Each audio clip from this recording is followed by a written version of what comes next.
Welcome back to the Grave of the Shadows. Before we begin, a huge thanks for your support. If you love the mystery, make sure to subscribe and hit that bell. Now, dim the lights, and let's dive into tonight's chilling tale.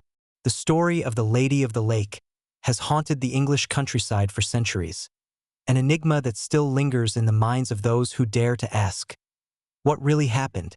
On the surface, the tale seems like any other mysterious disappearance from the past.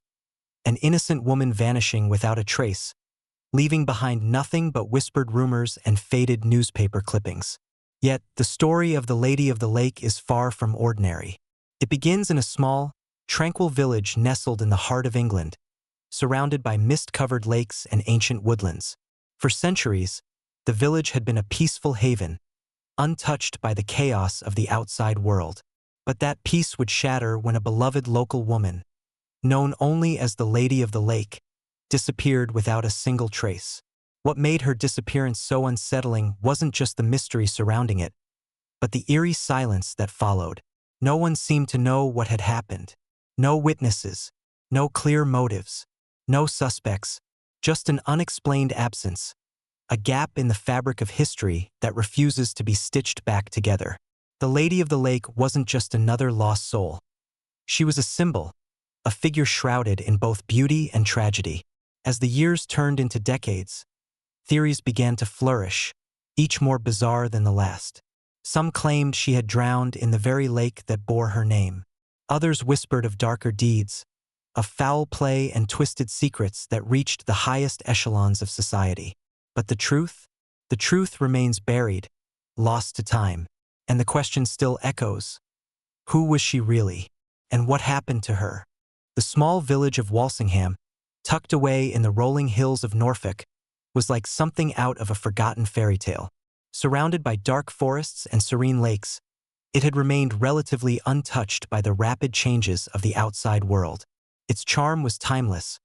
Quaint cottages lined the cobbled streets, and ancient oak trees stood like sentinels, casting long shadows over the land.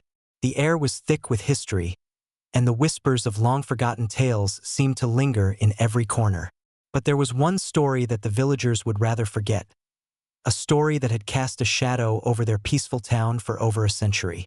It was a story that began long before the Lady of the Lake vanished, one that had been buried deep in the town's history, only to be unearthed by the eerie disappearance of a beloved local woman.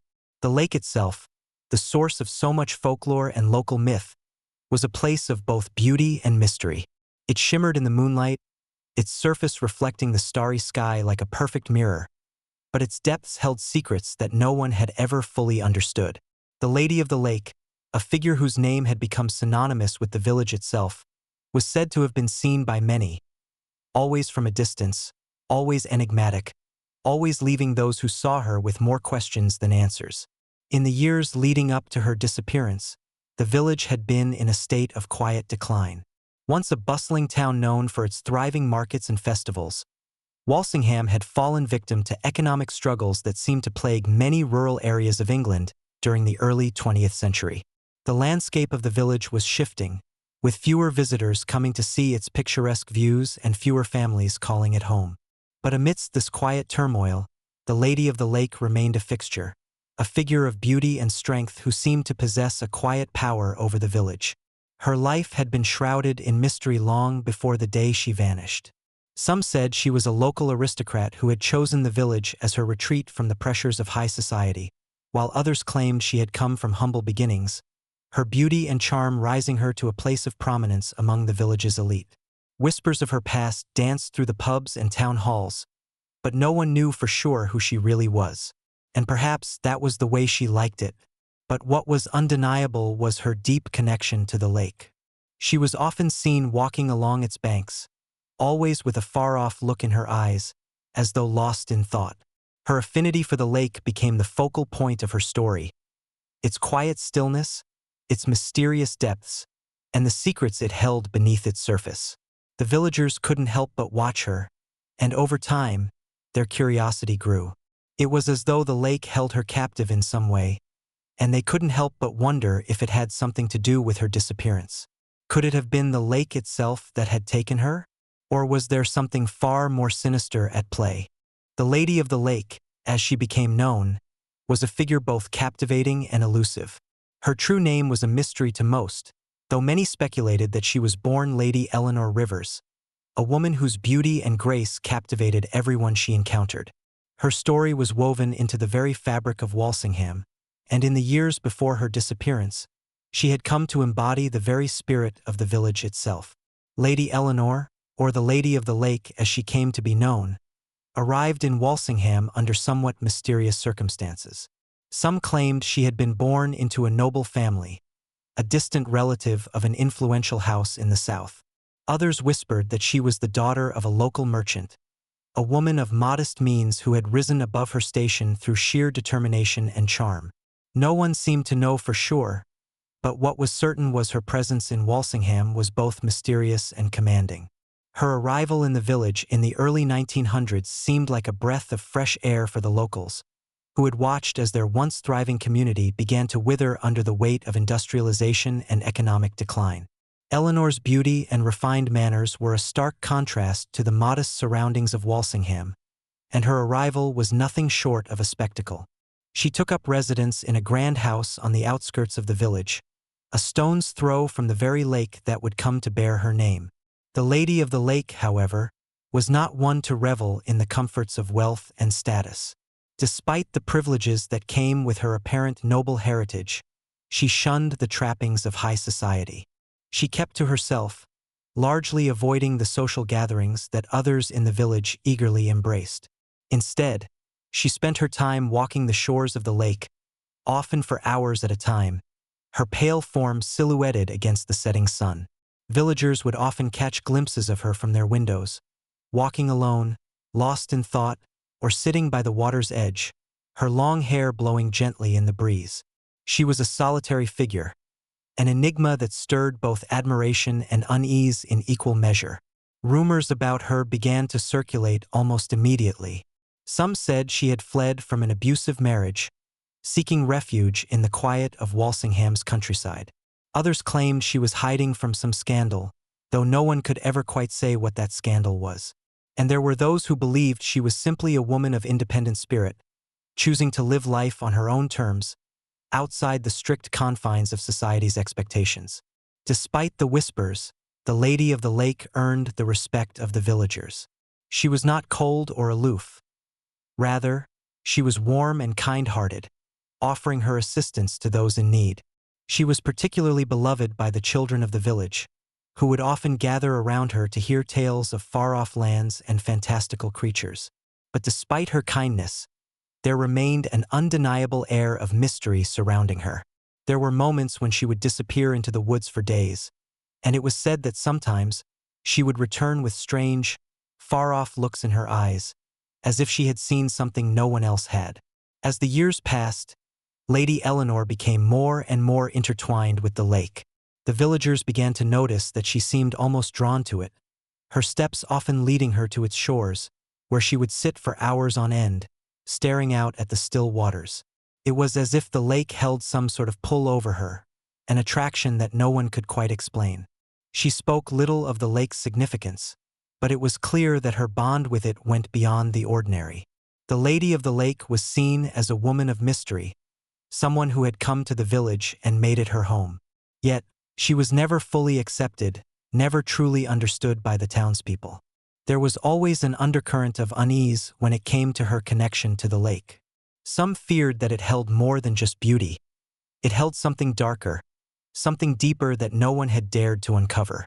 And it was this very connection to the lake that would become central to the mystery of her disappearance. As she continued to spend her days by its banks, people began to wonder if the lake itself had some strange power over her, a pull so strong that it had led her to vanish without a trace. It was a day like any other when the Lady of the Lake vanished, or so it seemed. The villagers remember it well. April 15, 1922. The sun hung high in the sky, casting a warm golden hue over the quiet village of Walsingham. The air was crisp with the scent of fresh spring blooms, and the gentle ripple of the lake's waters lapped softly against the shore. For those who passed by the lake that morning, nothing seemed out of the ordinary. But by the evening, the landscape would be forever changed, and so would the lives of those who called Walsingham home. The Lady of the Lake had been seen earlier that day, as she was most days, walking along the familiar shores of the lake. She had always taken to these walks with a certain solemnity, as though she were in conversation with the waters themselves. Some claimed she spoke aloud during these walks, though none could ever hear her words. She would walk for hours, lost in thought, before returning to her home on the outskirts of the village. On this particular day, she had left her house just before noon, dressed in a flowing white gown that seemed to shimmer in the sunlight. Her long hair, as always, was loose, cascading down her back like a dark waterfall. As the day wore on, there were reports that the lady had been seen by several villagers walking near the lake, her form growing smaller and smaller as she approached the dense woodland at the far end of the lake.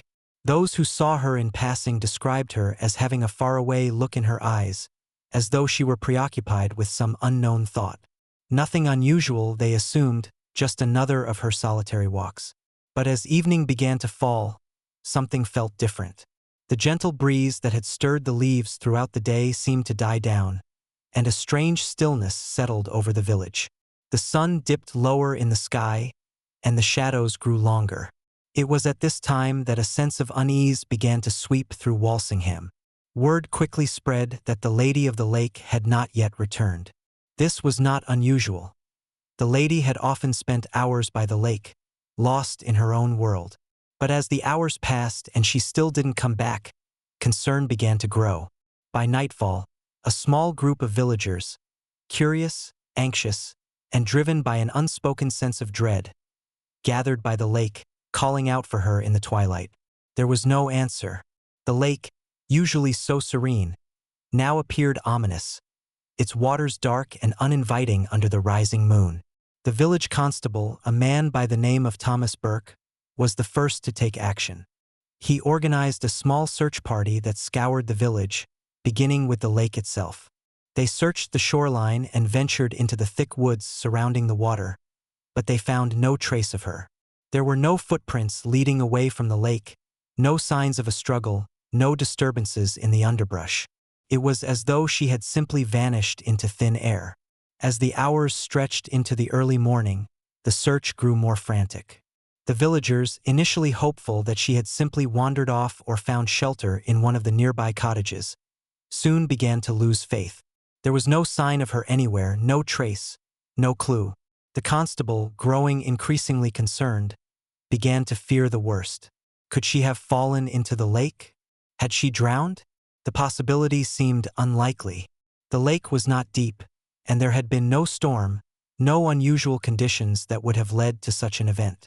But still, the absence was chilling. It wasn't until the morning of April 17th, 2 full days after her disappearance, that the first real clue surfaced. A young boy, no older than 10, had been playing near the edge of the lake when he noticed something strange in the water. It was a small, pale object floating near the bank, caught on a submerged rock. When he waded into the water to retrieve it, he found it was the lady's white gown, stained with mud and algae. The fabric was torn, as though it had been caught on something sharp, and it was twisted and knotted, as if the wearer had struggled before it was lost to the water. The discovery sent a ripple of horror through the village. The gown was unmistakably hers. But where was she? The discovery of the gown, along with the absence of any other clues, only deepened the mystery. There was no sign of the lady herself, no evidence to suggest what had happened to her. It was as though she had simply evaporated, leaving behind only the remnants of her presence. Her gown, the lingering scent of perfume in the air, and the growing unease among the villagers. As the days turned into weeks, the search for the Lady of the Lake intensified, but the outcome remained the same. No trace of her was ever found. The lake itself seemed to mock the efforts of the searchers, offering no answers, no secrets to uncover. The village was left with only questions, questions that would linger unanswered for years to come. What had happened to her? Did she drown, as some suggested? Was she taken, or had she simply vanished into the lake, swallowed whole by its depths? And if so, why? Theories swirled through Walsingham, each more far-fetched than the last. Some whispered of a tragic accident, others of a secret love affair gone wrong. But the most chilling theory of all was that the Lady of the Lake had chosen to disappear on her own, that she had simply walked into the lake, never to return. The lady's disappearance became a dark chapter in the history of Walsingham, one that would forever remain unsolved. As the years passed, the lake became a place of mourning, its still waters serving as a silent reminder of the woman who had vanished without a trace. The people of Walsingham would never forget her, and the mystery of her disappearance would continue to haunt the village for generations to come. The disappearance of the Lady of the Lake left the small village of Walsingham in a state of shock. For days, the villagers held on to hope, thinking that maybe, just maybe, she would return, as mysteriously as she had vanished. But as time passed and no trace of her surfaced, it became painfully clear. Something far darker was at play. The mystery had grown beyond a simple case of a woman gone missing. It was now a chilling, unsolved crime. The village constable, Thomas Burke, took the lead in the investigation, though his experience was limited to minor local matters. The disappearance of a prominent woman was far beyond the scope of his training. He knew, though, that the village would demand answers, and he felt the heavy weight of that expectation on his shoulders. With no clues to guide him, Constable Burke began by questioning the few villagers who had last seen the lady on that fateful day. Each person's account was strangely consistent. She had been walking near the lake, headed in the direction of the dense woods on the far side, where she had often gone to reflect in solitude. But no one had seen her leave the area. There were no sounds of distress, no signs of struggle. It was as though she had simply vanished into the earth, leaving behind nothing but the faintest echo of her presence. At first, the investigation focused on the possibility that she had drowned. It was a reasonable theory. After all, the lake, though not particularly deep, was known to have strong currents in some areas. The constable and a handful of volunteers scoured the lake, checking its banks and depths, searching for any evidence of her body. But after several days of diving and searching the water, no remains were found. The water was eerily calm, offering no sign of a struggle or tragedy. The lack of evidence left the investigation at a standstill. Rumors swirled among the villagers, most of whom refused to believe that the lady had drowned. Many felt that something far more sinister had taken place. Whispers of foul play began to spread. Was she murdered? And if so, who would have wanted to harm her? The village was small and everyone knew each other, so the thought of a stranger committing such an act seemed impossible. As the search grew colder, the local authorities called in outside help. A detective from the nearby town of Norwich named Alastair Reed. A seasoned investigator with years of experience handling difficult cases, Reed quickly realized that Walsingham's small-town ways weren't equipped to handle a disappearance of this magnitude. He took a more methodical approach, reviewing all the information gathered by Constable Burke and conducting interviews with the villagers himself. Reed's arrival brought a sense of urgency to the investigation. The detective was sharp, and his professional demeanor instilled a new sense of determination in the locals. But even Reed, despite his vast experience, found himself frustrated by the lack of solid leads. He spent long hours combing through the lady's home, searching for any clue that might hint at a motive or suggest that she had been planning to leave. But her house was impeccably tidy, with no signs of a hasty departure. Her personal belongings remained where she had left them, and there was no indication of anyone else having been there with her. The next logical step in the investigation was to probe deeper into the lady's past. Detective Reed questioned anyone who might have had close ties to her, family, friends, acquaintances. But, as with everything else surrounding the lady, her relationships were shrouded in secrecy. Very few people had known her for long, and those who had were often tight-lipped about her personal history. Some claimed she had come to Walsingham seeking refuge from an unknown past, while others spoke of her strange moods and moments of isolation. But no one had any concrete information. No one could explain her sudden disappearance. It was around this time that the first crack in the case appeared. A young woman, who had once worked as a maid at the lady's home, came forward with a peculiar story. She claimed that on the day before the lady vanished, she had seen her walking toward the lake at dusk, speaking softly to herself. The maid couldn't make out the words, but she was certain that the lady was not alone. Someone else had been there with her, though who that person was, she couldn't say. This piece of information set off a chain of questions. Who had been with the lady? Had she been meeting someone secretly? Was it possible that someone had been involved in her disappearance? Or was it all just an accident, as some still believed? Detective Reed, though frustrated by the ambiguity of the case, knew that any small clue could be the key to unlocking the mystery. As the investigation continued, the town's residents grew more restless. Some, particularly those who had been close to the lady, began to accuse one another of hiding information. Was it possible that someone in the village knew more than they were letting on? Had a long-held secret finally come to the surface, triggering a series of events that no one could have predicted? It was impossible to know for sure. What was clear, however, was that the lady's disappearance had shaken the village to its core. The once idyllic Walsingham was now filled with suspicion, fear, and an insatiable desire for answers. The question lingered in everyone's mind. What happened to the Lady of the Lake? As the days turned into weeks, the investigation into the Lady of the Lake's disappearance seemed to reach a standstill. Detective Reed's methodical search turned up nothing substantial, and the villagers, who had been hopeful at the outset, now found themselves trapped in an ever-deepening mystery. But with each passing day, as frustration and fear began to settle over Walsingham, the whispers of possible suspects grew louder. The lady, it seemed, had left behind not only a trail of unanswered questions but a series of unresolved relationships, each of which held potential answers, or at least theories, about what could have happened to her. There was no shortage of speculation, but no concrete evidence to confirm any of the growing suspicions. 1. The mysterious lover, one of the earliest theories, and one that quickly gained traction among the villagers, was that the lady had been involved in a secret affair. Though no one had ever seen her with a man, there were rumors of a mysterious lover. Some claimed she had been seen meeting someone by the lake, but the person's identity remained a mystery. Several of the village women believed that the lady's private life was more tumultuous than she let on. Her aloof demeanor, coupled with her frequent trips to the lake, only fueled speculation. Could it have been a lover, perhaps one from outside the village, who had become enraged when their affair was threatened by her sudden desire to leave?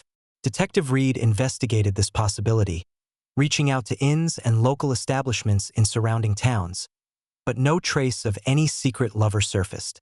Still, the idea persisted. Had the lady been hiding a dark secret from her past? 2. The reclusive neighbor, Arthur Westwood. Another theory pointed to Arthur Westwood, a reclusive man who lived in a cottage near the far end of the lake.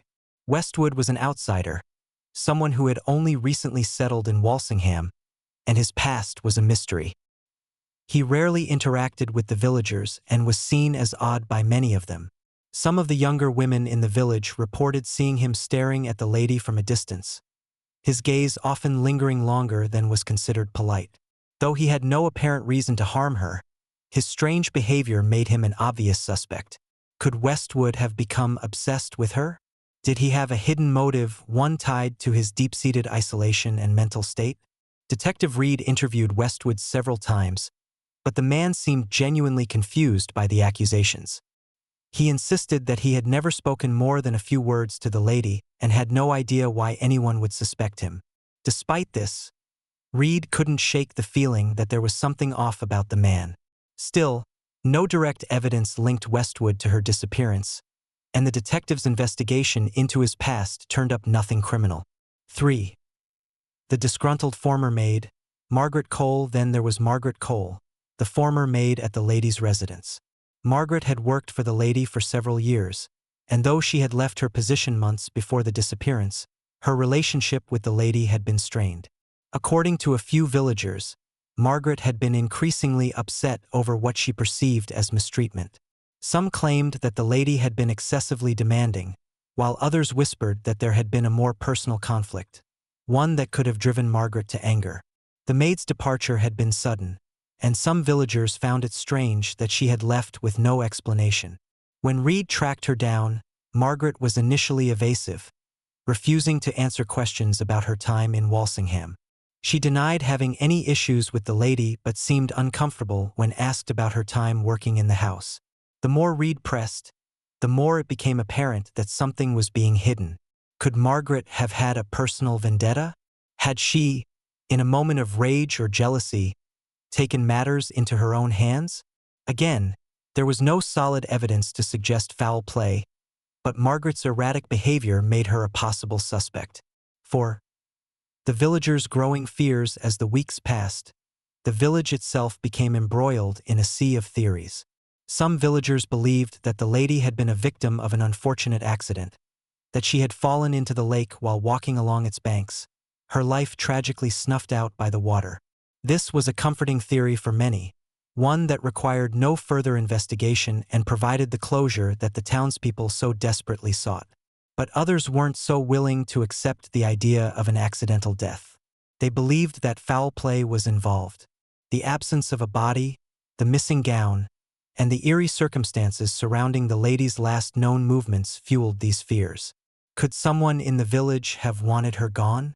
After all, she had never quite fit in, always an outsider despite her kindness and beauty. There were hints that her presence had made some uncomfortable. Could there have been a hidden resentment toward her, one that had built up over time? The villagers spoke of a group of locals who, despite their outward cordiality, had often been skeptical of the lady's influence on the village. Some believed that she had become too important, too independent in a place that valued tradition. Could someone have acted out of jealousy or fear? 5. The unexplained connection to the lake. As the investigation unfolded, a more unsettling theory began to take shape, one that some of the villagers dared not voice. Could the lady have disappeared willingly, drawn into the lake by some force beyond human understanding? Some villagers spoke in hushed tones of an ancient myth tied to the lake itself, a myth of a woman who was chosen by the waters, a woman who was destined to become part of its depths. Was it possible that the Lady of the Lake had, in some way, become a part of this old, forgotten legend? The lake, after all, had a reputation of its own. Dark and mysterious, it had been the setting of many local legends and ghost stories. The lady had always felt a deep connection to it, one that only grew stronger over time. Was it possible that the lake had claimed her, as some believed? Or was there something far more sinister at work, something that tied her fate to the water in a way that no one could understand? As the days turned into weeks, the disappearance of the Lady of the Lake began to reshape the quiet village of Walsingham in ways no one could have predicted. What had once been a peaceful, close-knit community now simmered with tension, unease, and fear. The townspeople, who had once greeted each other with friendly smiles and warm conversation, now found themselves speaking in hushed tones, their eyes darting nervously at one another. The bond that had held Walsingham together for so long was starting to unravel, replaced by suspicion, doubt, and a sense of betrayal. In the early days following the lady's disappearance, many villagers rallied together, holding vigils by the lake, hoping against hope that she would return. But as time passed, and no answers materialized, the sense of unity began to fracture. The town's collective grief morphed into something darker. Accusations, whispers, and fears that someone within their own community might have been involved in her vanishing. The once quiet streets of Walsingham were now filled with tense conversations and furtive glances. Those who had known the lady, who had interacted with her on a daily basis, were the most affected. They felt the sting of betrayal. Had they missed something? Had they overlooked a sign, a clue that could have stopped the disappearance from happening? Many of the women who had once admired her from a distance now found themselves questioning her every action, wondering if there was something they hadn't understood, some hidden truth they had failed to see. The Lady of the Lake had been an enigma to them, and now, that mystery was consuming them. The fear wasn't just psychological. It was tangible. People began to avoid the lake, once a serene place of beauty and solace. The water, which had always been a source of comfort, now seemed ominous, a dark mirror reflecting the town's unspoken fears. Parents warned their children to stay away from the edge, telling them that the waters might claim them too. For those in the village who had never truly understood the lady's connection to the lake, the disappearance was a chilling reminder of the unknown. There was something in the lake, something sinister, something that had taken her and might still be lurking beneath the surface, waiting for the next victim. And as each day passed without resolution, the villagers grew more and more restless. Tensions began to rise between the villagers and the authorities. Detective Reed's investigation, though thorough, had yielded little progress. Some of the more cynical townspeople began to believe that the investigation was a waste of time, that the authorities had no real answers to offer. The constable's efforts seemed ineffectual, and Reed, despite his experience, was becoming increasingly frustrated. Without new evidence, there was little that could be done. The community grew impatient, turning on those they once trusted to bring justice. Within the village, the most vocal proponents of the theory that the lady had been murdered were the elderly residents. They remembered the old stories, the dark legends of the lake, passed down through generations. They spoke of the ancient powers that were said to reside within the waters, powers that could claim anyone foolish enough to challenge them. In their minds, the lady had been a victim of something far older and far darker than any human crime. But the younger generations dismissed these notions, seeing them as mere superstitions. At the same time, there was a growing divide between the newcomers to the village, those who had arrived in the past few decades, and the longtime residents. The newcomers had less of a connection to the lake and to the town's history. To them, the lady's disappearance was a tragedy, yes, but also a mystery to be solved. They demanded answers, wanted a rational explanation. But the older residents, those who had lived in Walsingham for generations, seemed to carry a quiet fear in their eyes, as though they knew something the others didn't. They weren't ready to let go of the idea that the lake had a power all its own, a power that had taken the lady, perhaps never to return. As the weeks dragged on, the atmosphere in Walsingham became increasingly tense. People began to turn on each other, accusing neighbors of knowing more than they let on. Suspicions ran wild. The small town, once known for its tranquility, was now a hotbed of secrets, lies, and unspoken fears. Every stranger who passed through the village was eyed with suspicion. New faces were met with questions, and old faces were examined with doubt. In such a small village, where everyone knew each other's business, the fear that one of their own might be responsible for the lady's disappearance was impossible to ignore. But despite all the fear and suspicion, there was one constant: the lake. It remained unchanged, its waters still and dark, reflecting the sky above but hiding the answers below. The villagers found themselves drawn to it, perhaps for comfort, perhaps for answers. But each time they approached its shores, they were met with the same silence, the same cold emptiness. And so, life in Walsingham moved forward, but not without the heavy weight of the lady's disappearance hanging over the town. No one would ever be the same again. The bond that had once held the community together had been broken, replaced by a sense of unease and distrust. And still, the mystery remained unsolved, leaving the people of Walsingham with one burning question: who or what had taken the Lady of the Lake? Weeks had passed since the disappearance of the Lady of the Lake, and the investigation had grown cold. The authorities were no closer to solving the mystery than they had been on the day she vanished. Detective Reed, though determined, had begun to show signs of fatigue. He had combed through every lead, interviewed every possible witness, and still, the case remained unsolved. The villagers, once hopeful, were now resigned to the idea that they might never know the truth. But just when it seemed that the mystery would be swallowed by time, a new piece of evidence surfaced, offering a glimmer of hope. It came in the most unexpected of ways: a letter. The letter was found by a young boy, a local farmhand, while he was working near the lake's edge. It was tucked beneath a large rock, half hidden in the underbrush, its edges tattered and worn by exposure to the elements. At first glance, it appeared to be nothing more than an old piece of paper, perhaps a forgotten note from years ago. But when the boy brought it to Detective Reed, the truth became impossible to ignore. The letter was addressed to the Lady of the Lake herself. The handwriting was elegant, flowing, and unmistakably feminine. It was dated just a week before her disappearance and was filled with words of longing and sorrow. The writer expressed deep affection for the lady, though the language of the letter hinted at something darker. A secret, perhaps, that the lady had kept hidden. The letter's final lines sent a chill down Reed's spine. "The lake will claim you as it has claimed me, my love. There is no escaping the pull of its depths." First, Reed was stunned. Could this letter have been written by a lover? Someone the lady had been seeing in secret? The language seemed almost prophetic, as if the writer had known something the rest of the village did not. But who was the writer? Who had such knowledge of the lady's fate? And what did the lake truly have to do with her disappearance? The discovery of the letter prompted a flurry of new questions. Reed wasted no time in investigating further.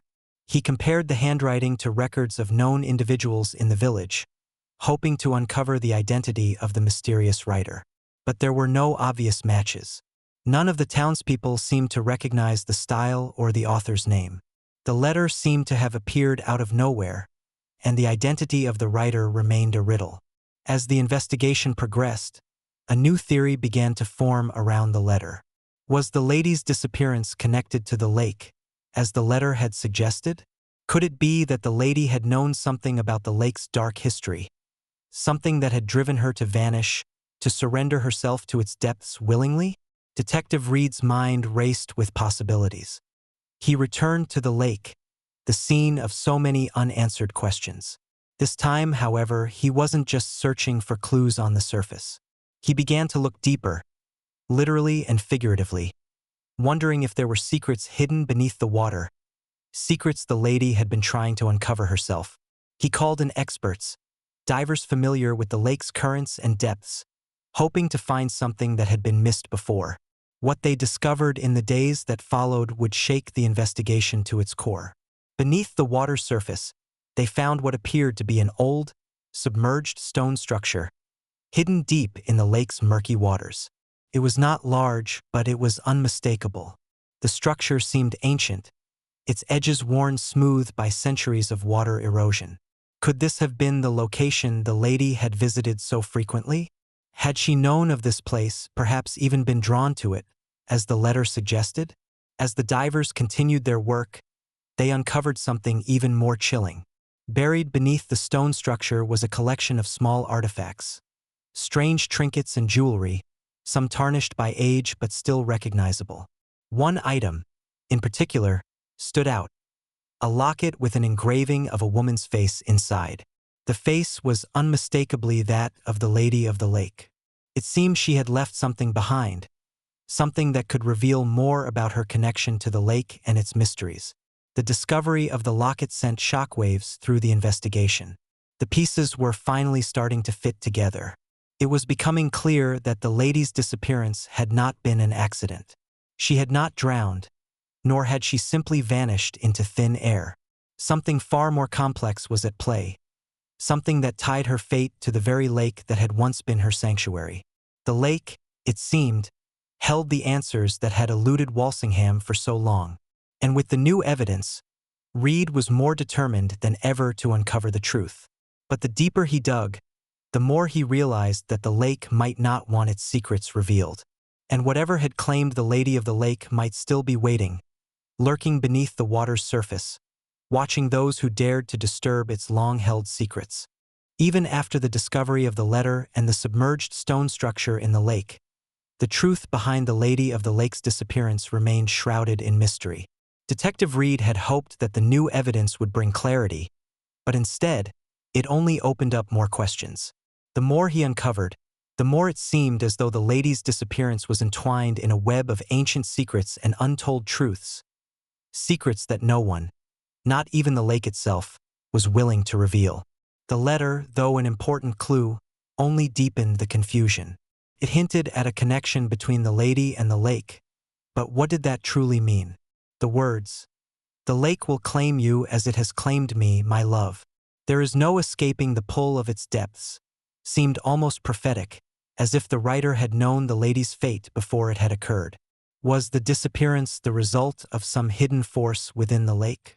Or was it a carefully orchestrated act by someone who knew how to manipulate the lady's emotions, or perhaps her fragile mind? As Reed continued his investigation, one theory began to gain traction. the possibility that the Lady of the Lake had been drawn into some ancient ritual tied to the waters. The lake itself had long been a source of local legend, and many villagers had spoken of its mystical qualities, believing that it had been the site of old pagan rituals. Some believed that the lady had unknowingly become part of this dark tradition, destined to be claimed by the waters in exchange for something. A sacrifice, perhaps, or an offering to the lake's ancient power. But was it possible that the lady had been manipulated into this fate?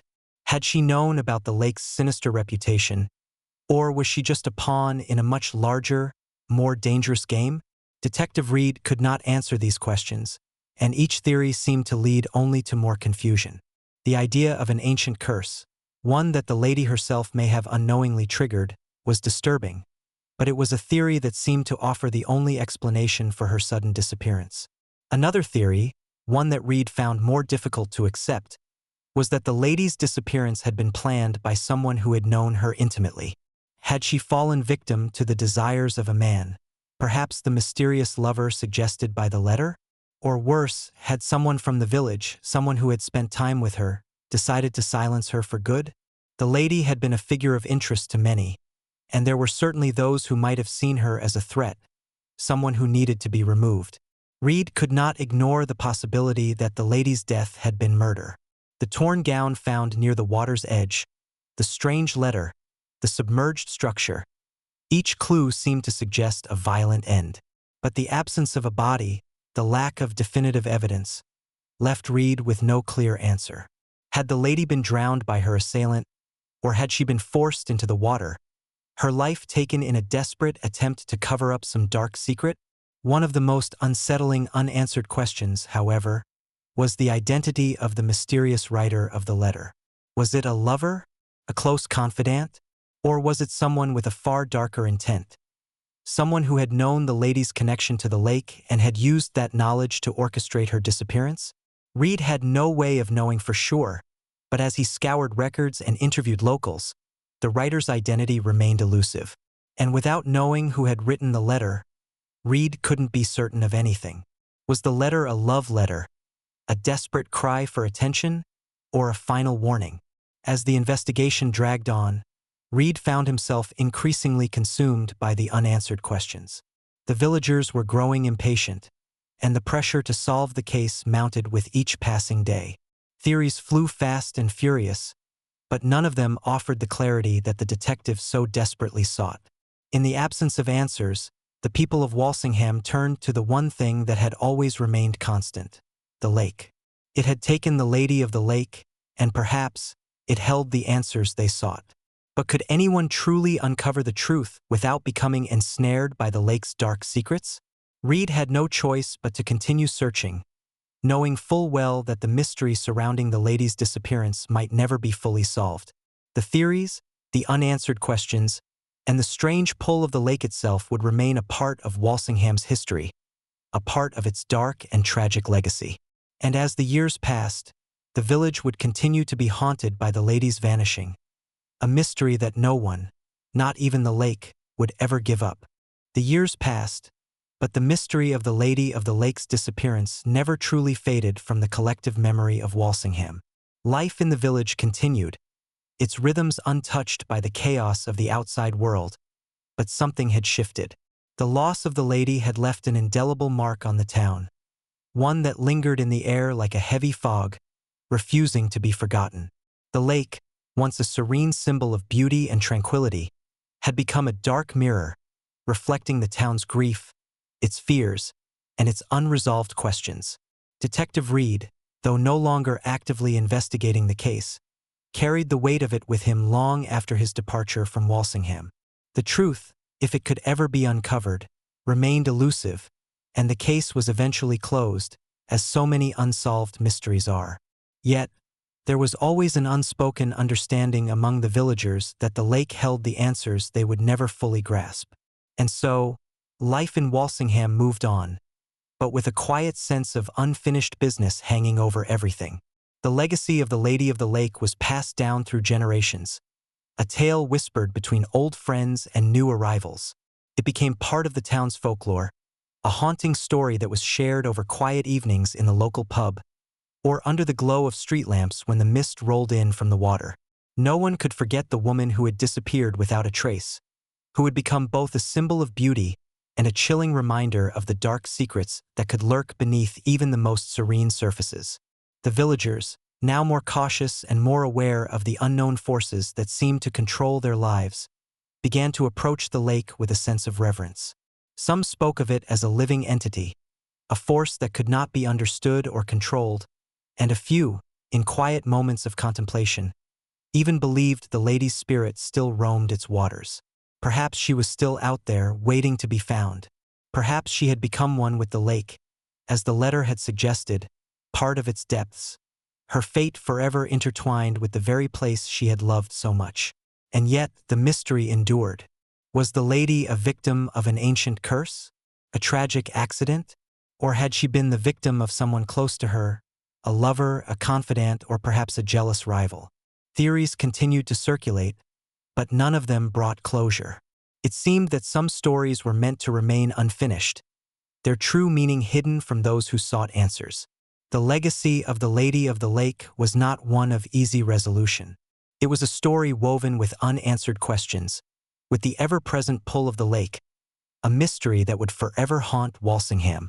For the town, the disappearance was a reminder that not all truths could be uncovered, and that some things, for better or worse, were destined to remain buried beneath the surface. As the decades went by, the lady's story became a part of the fabric of Walsingham. It was no longer just a story of a woman who had vanished, but a symbol of the town's struggle with the unknown, the mysteries that lay just beyond their reach. The Lady of the Lake, in her disappearance, had become a part of the very identity of Walsingham, a story that would never truly be told in full, but would live on as a haunting legacy for generations to come.